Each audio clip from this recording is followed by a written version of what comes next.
안녕하세요. 뉴스반장입니다.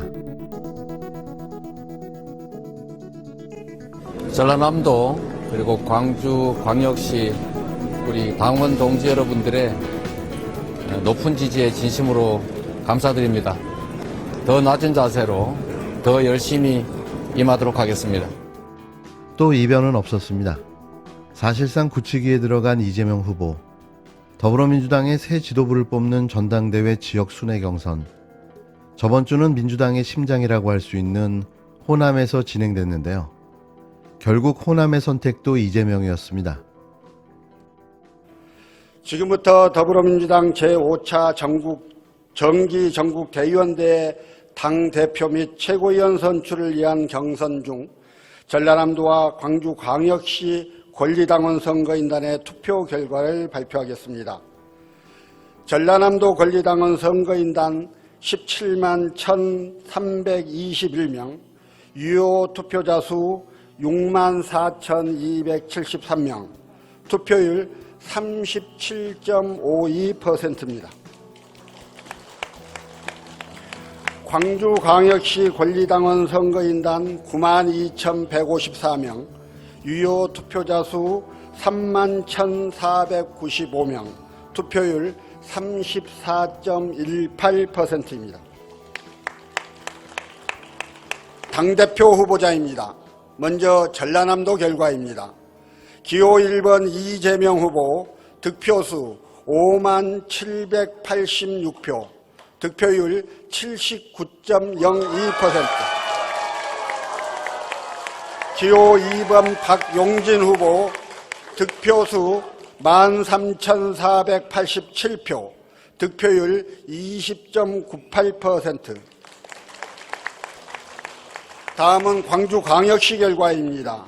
기호 1번 이재명 후보 득표수 24,749표, 득표율 78.58%.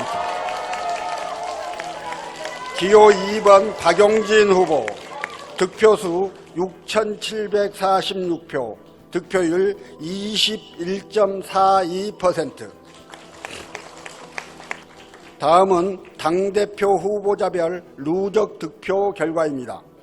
기호 1번 이재명 후보 득표수 20만 4,569표, 득표율 78.35%.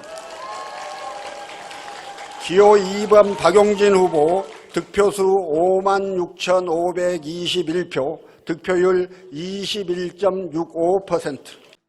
민주당 전당대회 순회 경선은 20일 전북에 이어 21일 전남과 광주에서 진행됐습니다.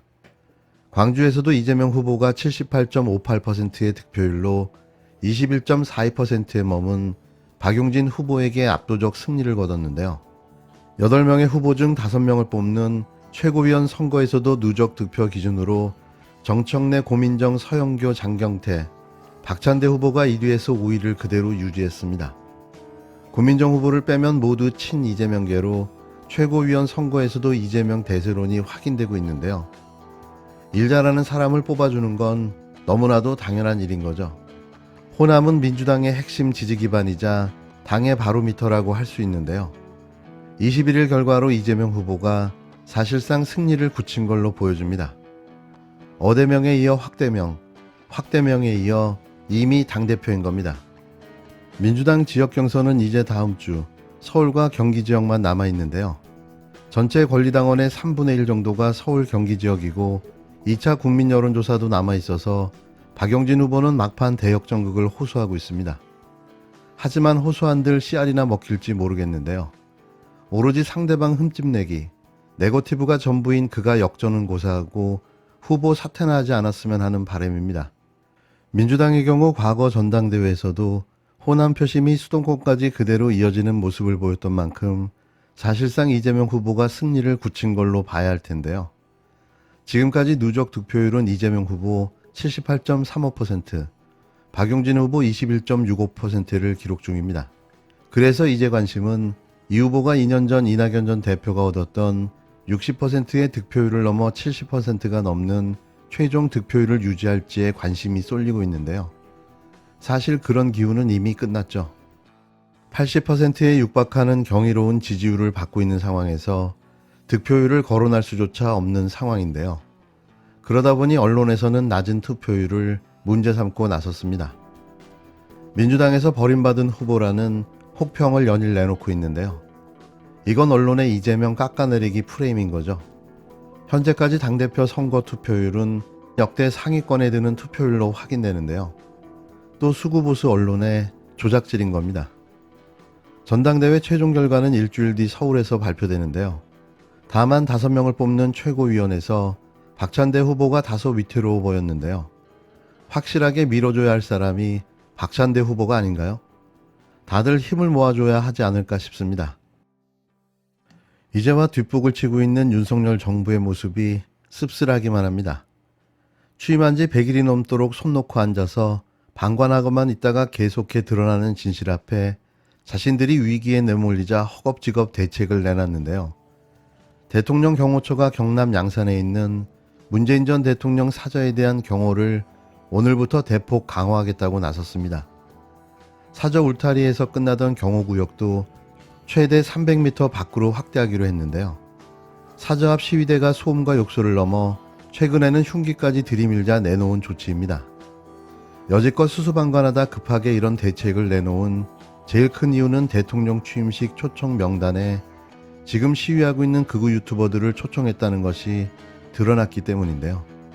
글쎄 대통령 집무실도 시위가 허가되는 판이니까 다 법에 따라서 되지 않겠습니까? 그 전까지는 나도 어쩔 수 없다. 방법이 없지 않느냐며 방치했는데요.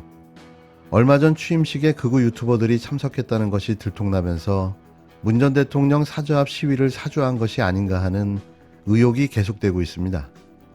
이에 대해 논란이 끊이지 않고 계속되자 이런 여론을 차단하기 위한 궁여지책을 내놓은 건데요. 경호 반경을 넓혀 극우 유튜버들과의 연결고리를 차단하겠다는 의도로 보여집니다. 일단은 다행이지만 여지껏 가능했던 일을 방치하고 있다는 사실만 확인됐는데요. 참 나쁜 정부, 참 나쁜 대통령이라는 생각을 지울 수가 없습니다. 여야는 각각 국민통합 차원에서 의미 있는 결정이다. 만시지탄이지만 다행이라며 환영 입장을 내놨는데요. 문재인 전 대통령 측 관계자는 불가피한 조치로 이해한다면서도 엄정한 법 집행으로 후속 조치가 잘 진행되는 것이 중요하다고 강조했습니다.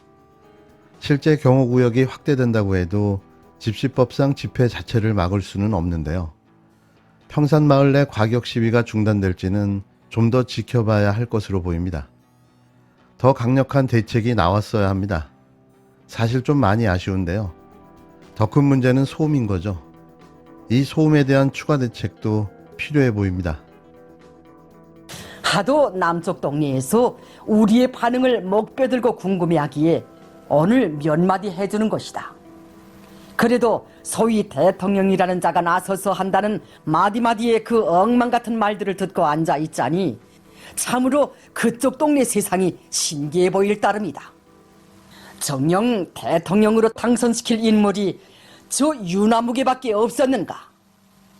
윤석열의 담대한 구상이라는 것은 검 푸른 대양을 말리오 뽕밭을 만들어 보겠다는 것만큼이나 시련과 동떨어진 어리석음의 극치이다.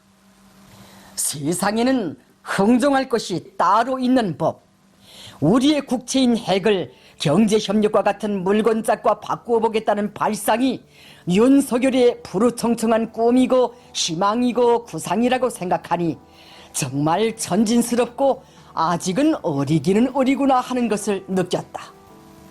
제발 좀 서로 의식하지 말며 살았으면 하는 것이 간절한 소원이다. 남조선 당국의 대북 정책을 평하기에 앞서 우리는 윤석열 그 인간 자체가 싫다. 우리는 절대로 상대해주지 않을 것임을 분명히 밝혀둔다. 저희가 이제 이거 듣고 정세현 전 장관에게 이제 저희가 물어봤습니다. 이거 어떻게 읽어야 되느냐? 그랬더니 한마디로 끝났다.